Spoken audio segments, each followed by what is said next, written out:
Bonsoir à tous. On parle un peu de traitements antiviraux directs, notamment dans l'esprit de la simplification voulue pour les RECO-FF, qui porte en particulier sur le raccourcissement de la durée du traitement. Un mot sur Glecaprévir plus Pibentrasvir et un mot sur Grazoprevir plus Elbasvir. Solange. Alors oui, là, moi j'ai été intéressée par un travail qui concerne l'association Grazoprevir-Elbasvir chez des patients affectés par un génotype 1B pour une durée plus courte. Donc à l'heure actuelle, cette association Grazoprevir-Elbasvir pour les génotypes 1B est validée, mais pour 12 semaines, quel que soit le degré de fibrose. Et donc cette étude multicentrique française pilotée par Armand Abergel s'est intéressée à voir s'il n'y avait pas un résultat intéressant avec seulement 8 semaines de traitement. Donc c'était une étude sur 82 patients, mais c'est des résultats intérimaires. Il y aura au total 120 patients dans cette étude. Infectés par un génotype 1B, naïfs de tout traitement, sans fibrose sévère. C'était des patients avec une fibrose inférieure à F3, fibroscan inférieure à 9,5 kPa et un index au fibrotest inférieur à 0,59.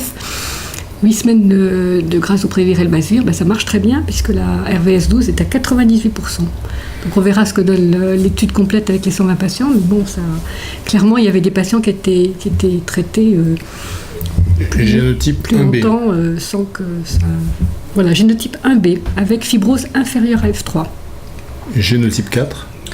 Oui, alors moi j'ai vu une communication sur les génotypes 4, naïfs de tout traitement, traités par Grazoprevir-Elbasvir pendant 8 semaines. C'était des patients qui avaient une fibrose minime à modérée avec un fibroscan inférieur à 8 kPa. C'est des résultats partiels puisque c'est sur 28 malades et la SVR est à 93% de rechute. Bon, c'est des résultats partiels, donc il faudra attendre la fin de l'étude pour voir ce que ça donne vraiment sur 8 semaines. D'accord. Mathieu, Glecaprévir, Pibentrasvir, 8 semaines, mais pas que.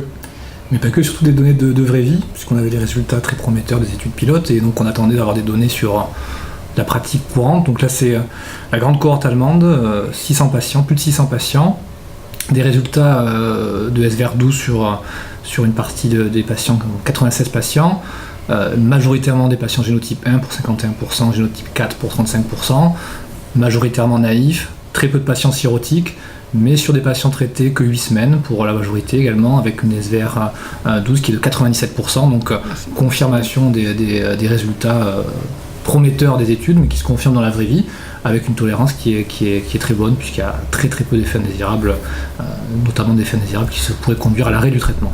Donc finalement, des études de vraie vie qui confirment comme d'habitude les études d'enregistrement et des études qui confirment l'intérêt de 8 semaines avec des solutions thérapeutiques différentes qui ne sont pas pangénotypiques pour le G1, le G1 et le G4, le G1B et le G4, et pour des patients non cirrhotiques.